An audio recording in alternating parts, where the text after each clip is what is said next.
আমায় ক্ষমা করবেন ঠাম্মি, এই দায়িত্ব আমি নিতে পারবো না।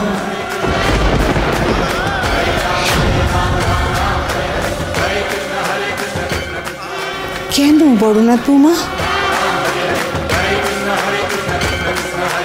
কারণ এই দায়িত্ব নেওয়ার আগে আমার আপনাকে কিছু সত্যি জানানোর প্রয়োজন আছে ঠাম্মি।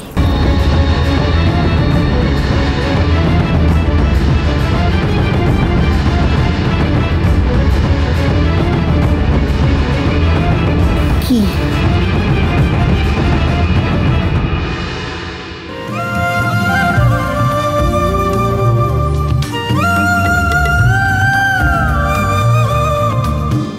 আমি জেনে গেছি সুধা, আপনি আমাকে কখনো মিথ্যে বলেননি।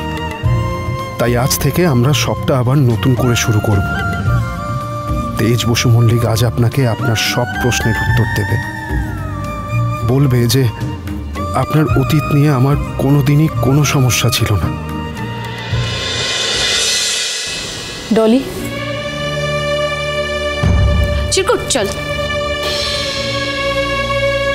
তরিতা, প্রতিভাই কি এমন বলবে যে ওদেরকে বেরিয়ে যেতে বললো? আমি যেটা ভাবছি সেটা যদি সত্যি হয়, তাহলে আজ এই বসু মল্লিক বাড়িতে বোমা ফাটবে।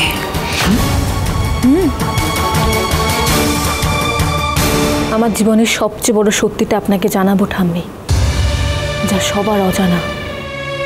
কি?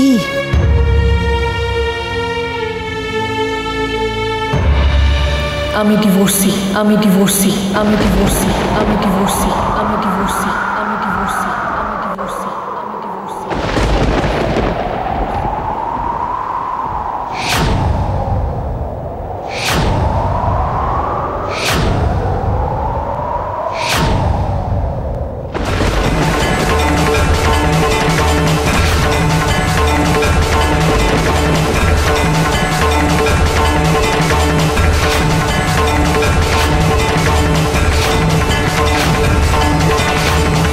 বড়নাথ বৌমা, তুমি গজাননের সামনে দাঁড়িয়ে সব কি বলছো?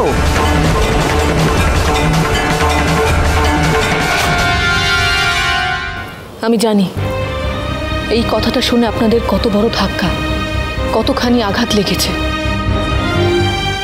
সেই ভয়ে আপনাদের থেকে এত বড় সত্যিটা আমাকে আড়াল রাখতে হয়েছিল, কিন্তু আর না। আপনাদের সবার সামনে দাঁড়িয়ে গজাননের পা ছুঁয়ে এত বড় সত্যিটা আমি আর আড়াল রাখতে পারবো না ঠাম্মি। এইসব তুমি কি বলে চলেছো? তুমি এসব কি বলছো? যা বলছি সব সত্যি। আমি ডিভোর্সি।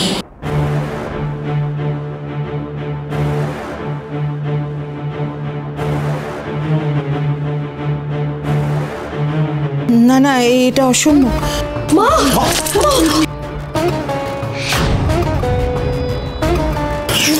কি করছেন? আমাকে ক্ষমা করবেন মিস্টার বসু মল্লিক, গজাননের সামনে দাঁড়িয়ে মিথ্যে প্রতিজ্ঞা করার দুঃসাহস আমার নেই। আজ থেকে প্রায় 2 বছর আগে আমার প্রথম বিয়েটা ভেঙে যায়। তারপর অন্য রকমে আমার শ্বশুর বাড়ির থেকে আমি নিজের বাড়ি চলে আসি। কি করছেন? কেন বলছেন এগুলো? প্লিজ চুপ করুন। কেন বলছেন আপনি?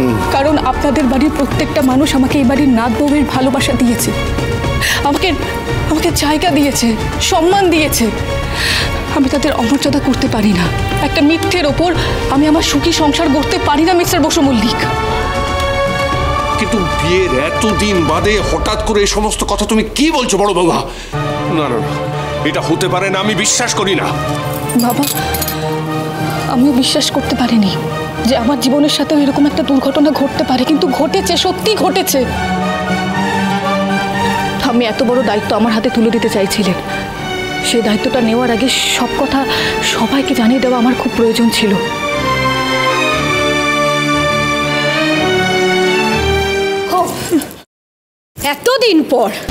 এতদিন পর তোমার মনে হয়েছে যে আমাদের সবাইকে সত্যিটা জানানো দরকার, আর দিনের পর দিন আমাদের সবাইকে মিথ্যে কথা বলে গেছো। তাকিয়ে দেখো মানুষটার দিকে, আর শুধুমাত্র তোমার জন্য ঠাম্মি পাথর হয়ে গেছে। এই মানুষটা এতগুলো মেয়ের মধ্যে তোমাকে আমার ভাইয়ের জন্য বেছে নিয়ে এসেছিলেন, আর তার সাথেই তুমি তাকে এত মিথ্যে কথা বলে এভাবে ঠকালে। শোনা, শুনেছিলাম আপনার জোহরির চোখ, লোক চিনতে ভুল হয় না, কিন্তু আপনি এই নাত বউকে তো চিনতে পুরোপুরি ভুল করে ফেললেন। মা, তুমি ঠাম্মিকে এসব কি বলছো? এই তো চুপ কর তো। যে মেয়েকে রূপে গুণে লক্ষ্মী বলেছিল সেই মেয়ে তো ডিভোর্সি। এত বড় কলঙ্কের বোঝা আপনার বসু মল্লিক পরিবার সইবে কেমন করে?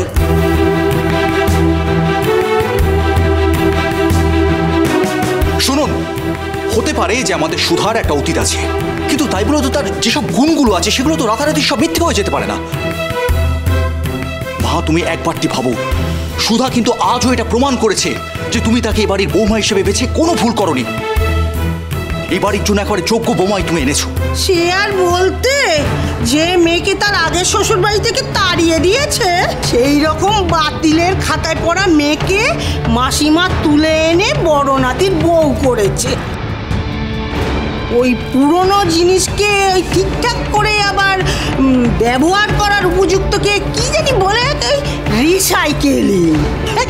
তবে বাড়ির বউয়ের ব্যাপারে আবার সেটা করা যায়, এটা প্রথম দেখলাম। মা, দয়া করে তুমি চুপ করে, এসব কি বলছো মা? তুমি চলো তো, চলো চলো চলো, এসো এসো। ছি ছি ছি ছি ছি সুধা, ছি!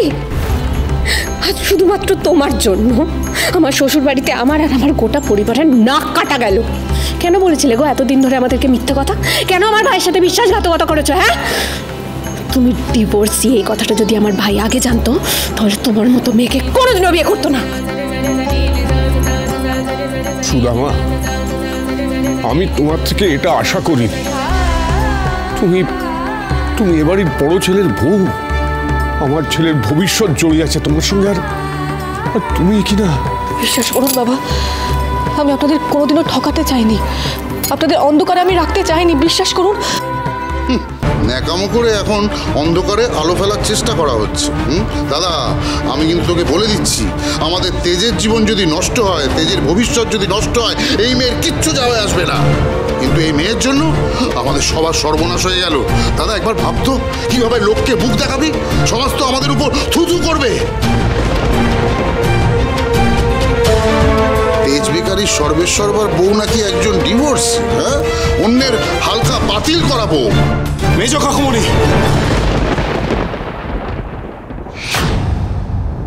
কোথাও একটা ভুল হচ্ছে,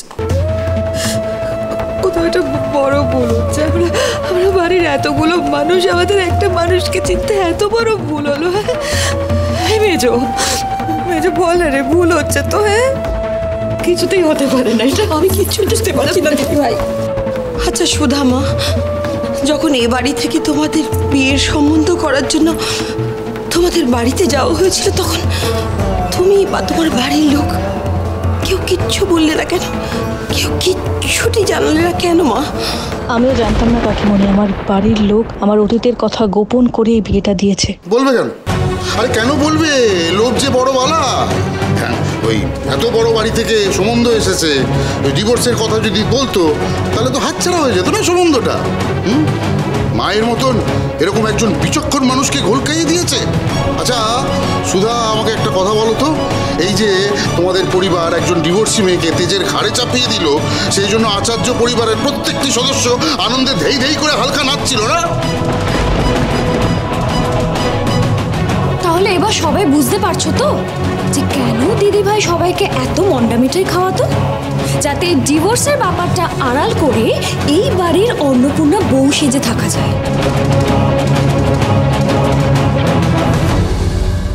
পুরো পুরো ক্রিমিনাল মাইন্ডসেট। আমাদের সবার ভালো মানুষই সুযোগ নিয়েছে এই মেয়ে।